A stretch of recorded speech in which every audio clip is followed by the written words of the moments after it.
I think Yeah. that the current school board, the problem is they don't think anything's their problem, or they think that new or novel problems that come up fit neatly within the policies that they already have. And I disagree, because with LifeWise, we have a Christian nationalist organization that is that has identified our public schools as a mission field and is trying to carry out indoctrination of our children. Now, LifeWise taking kids out of school is completely different to me than a parent taking a child out of school for any reason, which I completely support. Um, I believe that parents should be able to take their children out of school for any reason. And I believe that a parent taking a child out of school for religious purposes should be an excused absence. However, I think whenever a third party organization comes in and tries to penetrate our schools and spread a very hateful, exclusionary ideology, that has to be met with scrutiny from the school board. And we've had school boards in Ohio and Kentucky stand up to LifeWise, and our school board says they can't. And I think that's hogwash. Like, I mean, which is I guess, a fancy word for bullshit. And you know, our school board needs to have a spine.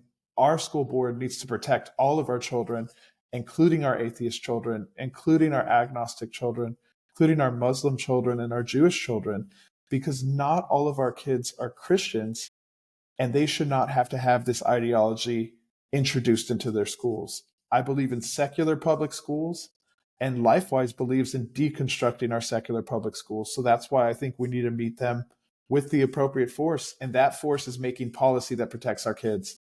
Yeah, 100% agree. I still am just thinking back on the interactions, the going to school board meetings, and the things that I've witnessed and seen, and just kind of like the, kind of hand washing of it. Well, our policy book says this. It's like, but you write the policy. You don't even have to go after religion. You could just look at the policy and go, the original parental release policy to a third party did not have the intent of releasing to a third party that shows up in a LifeWise bus with LifeWise shirts on as an organization to take the kids. Like, that's not what it was meant for. It was meant for when a parent needs help, can't pick up their kid, and they trust somebody that is not them to pick up their child.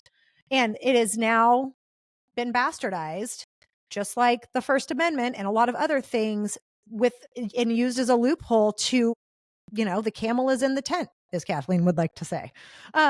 And we got to try and push the camel in the tent back out, and it's going to take everybody. And so I'm appreciative and I'm hopeful that folks like you and Shayna, being younger with fresher perspectives and the conviction and courage to do something about this, are elected. And I'm hoping even a little bit of any social media I do helps that, because you guys are our future. Your kids are our future. It's so interconnected. As far as the budget goes, when the candidate forum was happening, can you tell us more about the budget? Because, right, these levies are coming up and Yes. it's going to be a battle. Right.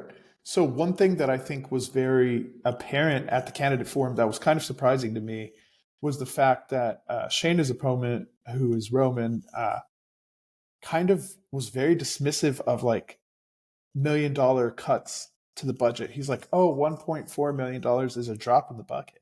And I think for our hardworking families in Everett and the surrounding area that encompasses Everett School District, $1 million is a lot of money. That's double some of the home values in our area. I mean, we need to make sure that we have a school board that respects the money that the community entrusts them with. And just because somebody's a CPA or was a lawyer 20 years ago doesn't make them good at balancing budgets or scrutinizing budgets, because that's what we need to do. We don't just need to make sure our budget makes sense on a spreadsheet. We need to scrutinize it to make sure it's working for the community.